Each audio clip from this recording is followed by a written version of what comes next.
I'm talking this morning to David Gurteen. David is a well-known writer, public speaker, and facilitator.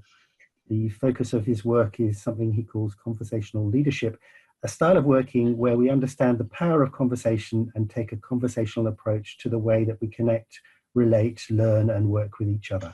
Yep. He's best known as the creator of the Gurteen Knowledge Café, an adaptable conversational method to bring a group of people together to learn from each other and make better sense of a rapidly changing, complex world. He has facilitated hundreds of knowledge cafes and workshops in over 30 countries around the world over the last 15 years. He's also the founder of the Gurteen Knowledge Community, a global network of over 23,000 people in 160 countries. So David, first of all, welcome. Okay, thank you, John. Let me start you off with an introductory question. So our topic today is conversational leadership. And I wondered if you wanted to start just by explaining what this phrase actually means and why it's relevant to people working on projects and programs. Yeah, okay. I mean, I think you mentioned it just there in the introduction. I mean, I say that conversational leadership is really just a style of working, an approach to work, maybe even life, where you recognize the power of conversation. And you take a conversational approach. I mean, I think far too often in business and in life, we're good at talking at each other. We're not so good at talking with each other. And I think that's the heart of what conversational leadership is about. And when I say leadership, I should clarify something very early on. It doesn't mean that it's just for leaders or managers. I think that anybody who's got an influence in the world is essentially a leader. Clearly, some people have got more influence than others, either by the strength of their character or because of their position in an organization. But I think anybody who chooses to can adopt conversational leadership as a style of working, but it's a conscious decision to do it. You don't need to be appointed a conversational leader, if you will. So is there something about the business and organizational context of 2018 that makes this leadership style so important? Well, I think what's going on in the world now, actually, whenever we look at it, the world's a little bit of a mess, and maybe it's a big mess. A lot of people might argue that it's always been that way and always will be that way. But at various levels, we face a lot of issues, a lot of problems. At the personal level, it might be depression, it might be divorce. At the business level, it might be lack of engagement, it might be disruptive technologies, and at the societal level, it might be global warming, terrorism, pandemics. There's a lot of, if this world's going to survive much longer, there's a lot of issues that I'm not too sure we can solve them, but we need to get much better at responding to them. And the important thing, to my mind, is to make sense, before making decisions, to make sense of what's going on. And I think this is the heart of the power of conversation, and the concept behind conversational leadership is making sense of the world.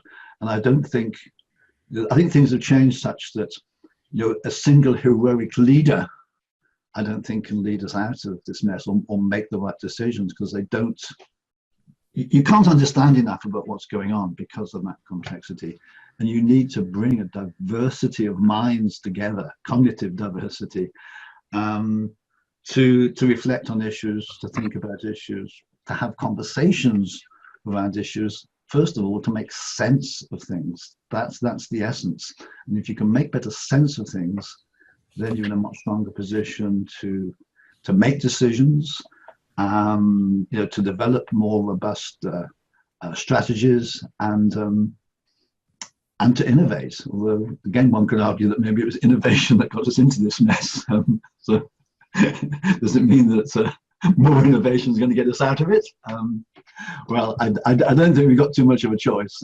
I think we just got to get a lot smarter about our response to the problems that we face in the world. Yes, so that's the essence of it all.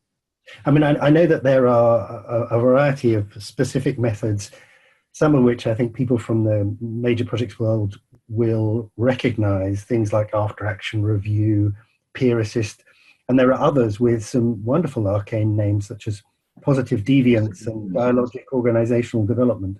Yeah. Would you mind saying a word or two about one or two of these methods, and those that are perhaps particularly useful? Well, I think the essence of again, conversation leadership is about actually it's about two things.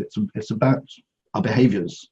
It's about as individuals being able to hold better quality conversations. So it's about listening more, about speaking up, about criticizing less.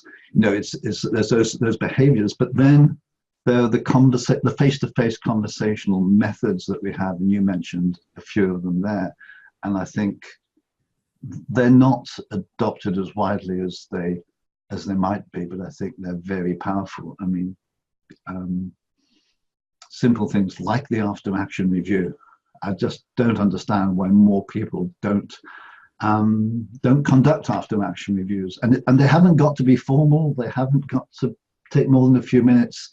It's just pausing at the end of an event and saying, hey, what went well? What didn't go so well? What can we do better next time? It's a very simple idea. Same with peer assists. I mean, it hasn't got to be a formal meeting. It's just you're a new project manager. You're starting a new project. Doesn't it make sense to talk to other people who have had similar experiences in the past? It could be a phone call. It could be a coffee. It hasn't got to be anything terribly formal. I mean, I think I'm a great believer in informality. I think some of the best conversations take place, you know, in the corridors, at the coffee machine, at the water cooler. It's not the formal conversations that are always the most productive. So we've got, you know, a whole range of conversational methods, and I say you mentioned a few of them, and there's open space technology and what have you. But it's probably not too surprising, just given my background and my work with the Knowledge Café, that I think it's the Knowledge Café that's probably the most powerful of all those conversational methods. And I say I started running them 15 years ago. Out of exasperation with death by PowerPoint presentations. And really the idea was to still have a presentation, but make it a lot more conversational. So the speaker only speaks for a short period of time, a much shorter period of time, and poses a question, and you get into a conversation. So it was a very lightly structured conversation for sharing knowledge, for sharing ideas, for realizing that different people have got different perspectives, etc. So it's fundamentally about learning from each other. But what I've learned over the years is that the cafe, the principles and the process can be very slightly adapted in most cases for many, many different ends. So I always say, you don't do a cafe for the sake of it. You start with the purpose. You know, what is it we're trying to do? So if you're trying to break down or connect silos within organizations, you can use it to bring people together from different partners, from different silos. You can use it as a brainstorming technique, as a brainstorming tool. You can use it as a relationship building tool. You can use it to talk about risk and mitigating risk. Got a good story on my website as to how NASA have done that in the past.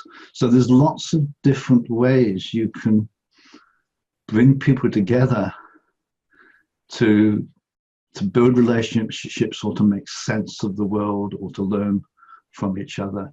You just reminded me that something I worked very recently, something that was inspired by Peter Block, and he said there's always two purposes to a conversation. And I rather like this. He says, first of all, there's the aim of the conversation itself.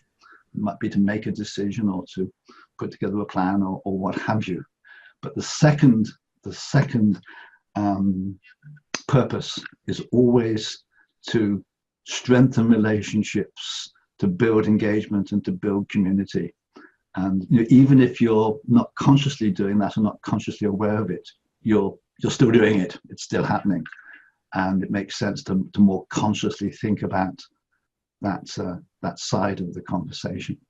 And that's something that I think kind of comes out naturally. in the cafes. Yes, I mean, you talk about consciousness, and there is this conscious unconscious element to knowledge. It struck me working with the Major Projects Knowledge Hub that a lot of our activity is around helping organisations and individuals to actually surface their knowledge. Yes, so as people talk exactly about what they know, oh wow, I never knew that this person knew that we had this knowledge within the organisation. So it's also surfacing your own knowledge. One of the applications, it's not really an application of the cafe, but it kind of got some of the principles. It's the Hong Kong MTR. How often are you on the station concourse, and somebody usually in an anorak and a clipboard comes up to you and asks you if you'd like to answer a few questions about the train service, and they'll ask you a set of questions and you say yes, no, blah blah. What the Hong Kong MTR do, they set up a coffee booth and they invite people in to have a conversation with each other, and they still ask questions, but they listen into the conversations that are then triggered by those questions. So this is very cafe-like. They even do it on the trains, on the commuter trains. They have a carriage where if you want free coffee and a conversation about the train service, you can go to one of these carriages. But what happens there is somebody says to you, well, are you happy with the service? And you think, well, yeah, I'm happy. And then somebody says, well, actually, no, the other day, and they tell a story about something that happened. And that then triggers something that happened to you very similar, and you go, oh yes, yeah, I do, I actually have had the same problem, the same issue. And so the conversation helps other people surface their knowledge that they had long forgotten about or suppressed, and that's the joy of not just the cafe but of conversation in general. It triggers all sorts of things that you don't know that you know. Yes, I particularly enjoy the BBC program, the BBC radio program, the Listening Project. And I don't know if you've listened to that, David. No, I haven't. They have basically very short, maybe 5 to 10 minutes conversation between two people. So it's just might be a mother and daughter, it might be two friends, and they're talking about something that's important to them, and you're just listening into that conversation. Right. And it is extraordinary how I like that. How wonderful it is, how thoughtful, and how, for me, it sparks a lot of reflection on our attitude to this, our attitude to relations. What's it called again? It's called the Listening Project. And is this on Radio 4? Yes. What sort of time? Any idea? I can't remember. Don't worry, I'll Google it. Yes. I love that. Reminds me of something that Al Jazeera used to do. They used to have something called the Al Jazeera Café, and there's still a few videos left. They don't do it anymore. There's still a few videos left on YouTube, where they bring maybe 3 or 4, typically politicians, together in a cafe, sitting in a busy cafe, sitting around the table. And I guess they've maybe got 3 camera crews around the table, and they've got a host, and they have a conversation, and the conversation is actually filmed, and it works remarkably well, except because there's a host and because it's TV, the host is a little bit too controlling. The conversation doesn't kind of flow as naturally as it might, but it's the closest I've seen to it. Yeah. So in terms of this whole idea of conversational leadership, and I appreciate it, it's quite a broad range of activities, and you can adopt to your own style. Is there a particular piece of advice you'd give to people, David, as in terms of getting started, or in terms of finding out? I think the key thing about the cafe, it's not it's not an OD intervention. It's not a change intervention. It's not something that a bunch of consultants come into the organization to do to you. I think, again, this is one of the problems I think we have in our societies today, or in our business today, is that we're always trying to do things to other people. And we resist that. So conversational leadership is fundamentally about individuals taking responsibility for their work and for their work lives, and taking a conversational approach to things. So I always say anybody can start, anytime, anywhere. You don't need permission. You don't need any resources. You just need to decide. Well, first of all, maybe learn a little bit about what conversation leadership is about, and then say, okay, I buy into that. I'm going to start to have more conversations. I'm going to start to try to talk a little bit more. Rather than I'm going to use email a little bit less. I'm going to go meet people more face to face. I'm going to listen more. I'm going to be a little less critical, a little bit more open, a little bit more transparent. I'm going to start to think and reflect on my own personal behaviors and my own personal style of interacting with other people. And that's a long journey, and there's a lot of material out there, other than stuff that maybe I've written. And Stephen Covey has written some wonderful stuff on conversation, and many others. And then to start to think about maybe some of the methods. And again, some of them are so simple. After action reviews, you don't need any permission to do them. They don't even have to be called after action reviews. So you're in a meeting, 3 or 4 of you maybe. At the end, you're not even the leader of the meeting. You simply say, okay, that was a good meeting, but could we just reflect on how it went? And just ask those questions. You don't have to say it's anything fancy, anything clever. You just do it. And then it's a journey, as you do that, and hopefully you find it valuable. You then think about doing other things and maybe learning more about other conversational processes, methods, what have you.